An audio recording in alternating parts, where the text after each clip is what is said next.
For decades, the story of African football has pretty much been the story of its relationship with Europe. It's this incredible story of opportunity, of global superstars, of amazing success. But today, we're going to look past the headlines. All right, let's dive into the real price of that dream. Think about it. From a young age, players all across Africa grow up watching the Premier League, La Liga, Serie A. Success isn't just about winning a local trophy. It's measured by that big money contract signed overseas. Europe, that's sold as the absolute peak, the ultimate goal of a football career.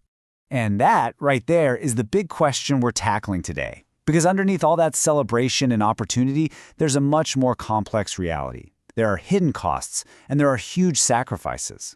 So what's really being gained here? And maybe more importantly, what's being lost along the way? Okay, so to really get the full picture, we've got to start by being fair. We need to acknowledge why this dream is so powerful in the first place. Let's really look at the tangible, life-changing benefits that playing in Europe can bring. And when you look at this list, it's pretty clear why. The advantages are huge. We're talking about a complete ecosystem for a player's development, from elite sports science and nutrition to the kind of day-in, day-out professional environment that's just not something you can find everywhere. And the impact goes way, way beyond the football pitch. For so many of these players, that contract in Europe, it's not just for them. It's a lifeline for their entire family, their whole community. This money, these remittances, they are a massive and often totally invisible economic engine back home. And we absolutely cannot forget the power of just being seen. When these players become captains, leaders, and icons on the world's biggest stages, suddenly they're not invisible anymore. They become heroes, role models, inspiring a whole new generation and changing how the entire world views African talent. Okay, but this is where things take a turn. Because, yeah, the opportunities are real, they are undeniable. But this one sentence gets to the very core of the problem. It really makes you stop and ask, wait a minute, who's actually in control here? So, let's flip the coin over. What does African football actually lose in this whole dynamic? This is where we start to see the cracks in that dream, the hidden price tag. Just look at this age range, 14 to 18.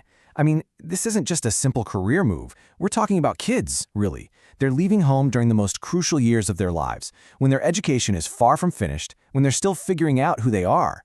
And this is such a critical point. We see the superstars, right? We celebrate them. But for every single one of those success stories, what about the hundreds, maybe thousands who don't make it? The teenager left stranded in a foreign country after a trial goes wrong, or the player whose contract gets torn up, leaving them with nothing. Those are the stories we never hear, the silent losses that just get swept under the rug. This really lays it all out, doesn't it? It shows how the very things that make Europe so appealing, the training, the money, the fame, have a dark side, a direct and often damaging consequence. It's like it's both a ladder up and a potential trap. And man, the physical toll is just brutal. You've got African players who are juggling way more than their European teammates. They're flying across continents for qualifiers, playing in major tournaments, all with less recovery time. Then, when injuries happen, they get slapped with these labels like inconsistent or unreliable, and nobody talks about the insane demands being placed on their bodies. But maybe the deepest, most fundamental cost is this: a total loss of control. The most important decisions about a player's career, their development, their future, are almost always made by people and organizations outside of Africa. What this does is it forces African football to always be playing defense, always reacting, instead of building its own strategy for the future.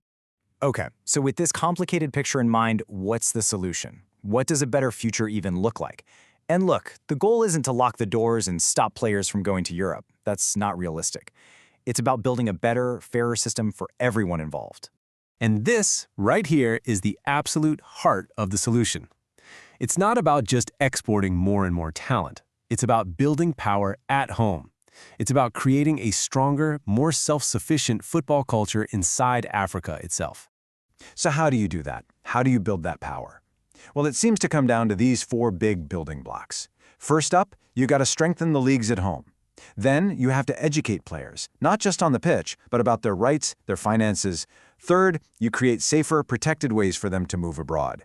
And finally, African football has to take control of its own story. Now that term, controlled migration, what does that actually mean? It's about changing this whole process from a wild, high-stakes gamble into a real, protected career path. It means clear legal pathways, strict rules about age, and holding agents and clubs accountable. And yeah, that's what it's all about, isn't it? This should not be a lottery ticket, where one kid hits the jackpot and hundreds are left with nothing. It needs to be a secure, dignified profession for these incredibly talented young athletes. So let's put it all together.